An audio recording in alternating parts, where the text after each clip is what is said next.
My name is Liz, and I'm a librarian at Markham Public Library. If you've ever been to the Unionville branch, you may have seen me because that's where I normally work. But today I am so excited to welcome you all into my kitchen and also to participate in a STEAM activity with me. Now, I'm really excited about this activity because it involves one of my favorite things, fireworks. Some of my best memories are of going out at night with my mom and my dad and my brother on special occasions to watch the fireworks out over the water. It seemed like magic. But as we know, it's not magic. It's science. Even though we're not going to be making the kind of fireworks that you'd see with your family out on like Victoria Day or Canada Day, we're going to be making the next best thing. We're going to be making fireworks right here at home in a jar. Now, for all the parents out there, if you have a little one who loves colors and fireworks, then this experiment is definitely for you. The materials for this activity are all common household items. I was able to find all of them in my cupboards, and so it's more than likely that you have all of them hiding around your cupboard somewhere as well. Fireworks in a jar only have 3 key ingredients that you absolutely need to make them. Firstly, oil. Try to use like a light colored oil.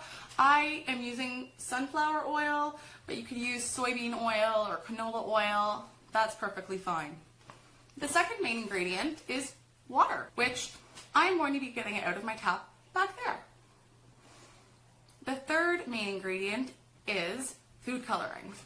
So I had this kicking around from, I think I was making colorful cupcakes at one point, but I am lucky I have all four of these still pretty full, but that's okay if you don't have 4 colors or if you have more than 4 colors, even 1 is enough. But if you do have more than 1, try to do this experiment with that because you want it to be colorful. The other things that you're going to need for this experiment are a jar. Fireworks in a jar need a jar. So you actually don't need a jar. I'm using an old mason jar that I found, but you could use anything as long as it's made out of clear glass because you want to be able to see what's going on inside, right? So you could even use a big cup. You could use, I'm drinking tea right now. You could, if you have a clear tea mug like this, you could use one. If you want even a big vase, like a flower vase, you could be using one of those. Anything is possible. The other thing that you're going to need is a fork. Doesn't really matter what kind of fork it is. Any fork will do. And the last thing that you're going to need is a little shallow bowl or a dish. Even like a plate, one of those little tea plates or a tea saucer, that should be fine. I'm going to be using this shaped dish that I found because it's small and it's shallow, and key tip, the shallower your little bowl is, the better, because it'll make the next part of the experiment easier. This experiment has 5 different steps. I'm going to be going through them one by one, slowly, so that you can all follow along with me at home. So step 1. The first thing that you're going to need to do is fill your jar with warm water. So we're going to be filling it 3/4 full. Now, for those of you who don't have a jar with measurements on it, like me, what we're going to be doing is we're going to be trying to figure out where our fill line is. So what is 3/4? Well, what we're going to do is we're going to go to our jar with our marker, and we're going to find around where the middle of the jar is, okay? It doesn't have to be exact, but the closer you can get, the better. So, see, I've just made a little mark around the center of my jar, right there. And then what we're going to do is we're going to put another little mark in between the top of the jar and the little mark that we made right there. So right in the center there. And see, so that is approximately 3/4 fill. That's approximately a 3/4 fill line. And that's where we want to put all of the water to. So that's our fill line. That's where we're going to fill our jar with water. So I need to go to my sink to get some warm water because I don't have any here with me. So now is a good time for you to go get some warm water for your sink from your sink if you need some as well. Now is also a good time if you have your mom or your dad, a grandparent, or an older sibling around to get them to give you a little bit of help as well, okay? So we'll meet back here.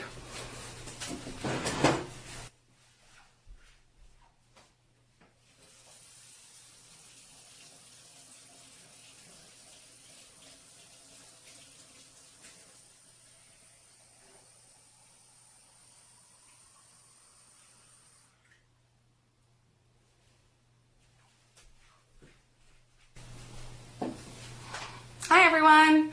So, did everybody get their water? See, I have mine. It's freshly filled right up to my fill line. We're gonna put this aside for now. So now that we have our jars or glasses or whatever filled with warm water, it's time for step 2.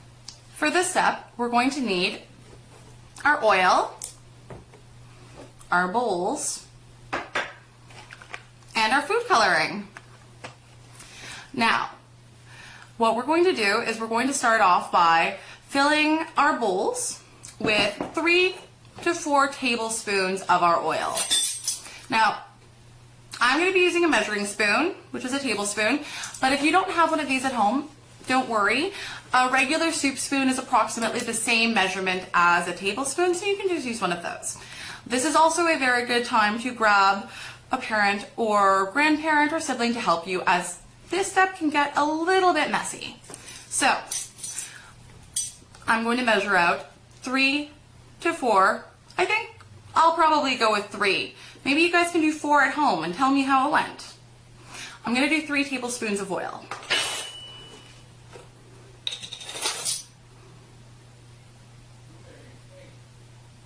One,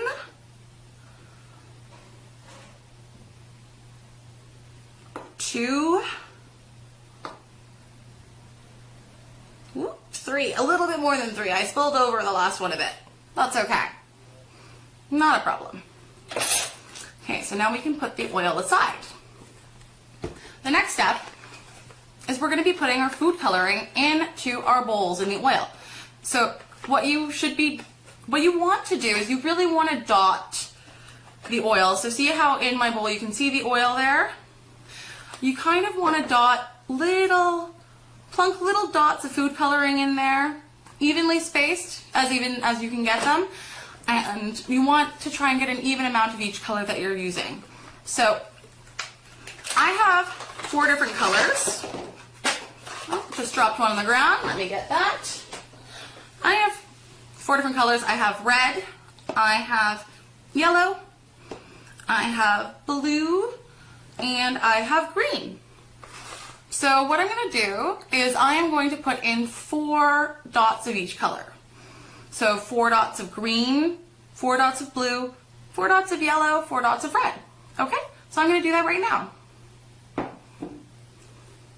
So I'm doing green, so 1, 2, 3, 4. Just going to take a quick second to show you what I've done. As you can see, I've tried to space out the dots pretty evenly, and I'm going to do the same for all of the other ones, okay? Now I'm doing blue. So 1, 2, 3, 4. Let's do some red. We have 1, 2, 3, 4. And last but not least, I'm going to do some yellow. So 4 dots of yellow. 1, well that was 2. So 3, 4. Great. So when you're done putting your food coloring dots, like plunking those dots in there, this is kind of what it should look like. Now that we've all got our dots of color in, it's time for step 3. So in this step, what we're going to do is we're going to take our forks, remember our forks, and we are going to gently mix the oil and the dots of food coloring together. Not too hard, mostly because we don't want to mix all of the colors together, but also we don't want to make a mess and spill oil and food coloring all over our tables. So just gently mix them until it looks about like this. See? So you can see all of the colors have kind of separated into smaller dots. Okay. So now that we have mixed our colors and our oil together, it's time for step 4. Yes, step 4. So that is where we're going to pour our oil and our color mixture into our jar with our water in it. Remember, we filled our jars with warm water 3/4 full? So let's pour it in.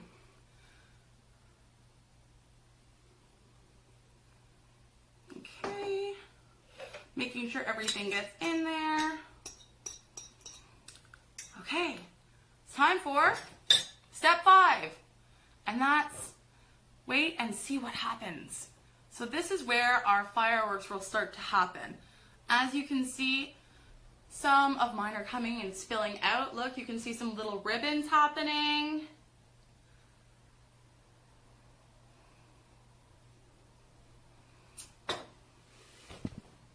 And that's how you make fireworks in a jar. Pretty cool, huh? See, look, even with some more time, you can see more and more ribbons happening.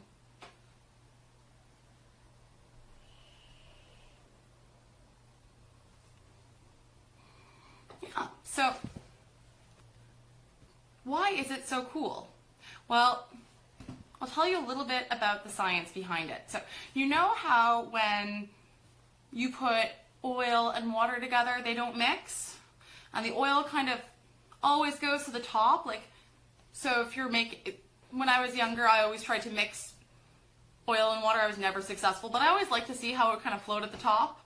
The reason for that is that water is heavier than oil. Or you could say that oil is less dense than water. That's why it will always float to the top and the water will stay in the bottom.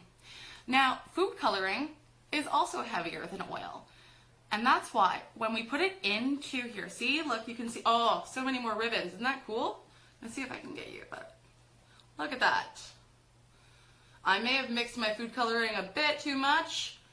I'm growing a forest of fireworks. But when we put the oil and our food coloring mixture into the water, what happens is the food coloring slowly starts to sink out of the oil, which is containing it. And then it starts to mix with the water, creating ribbons of color that look kind of like mini explosions or fireworks. So there you have it.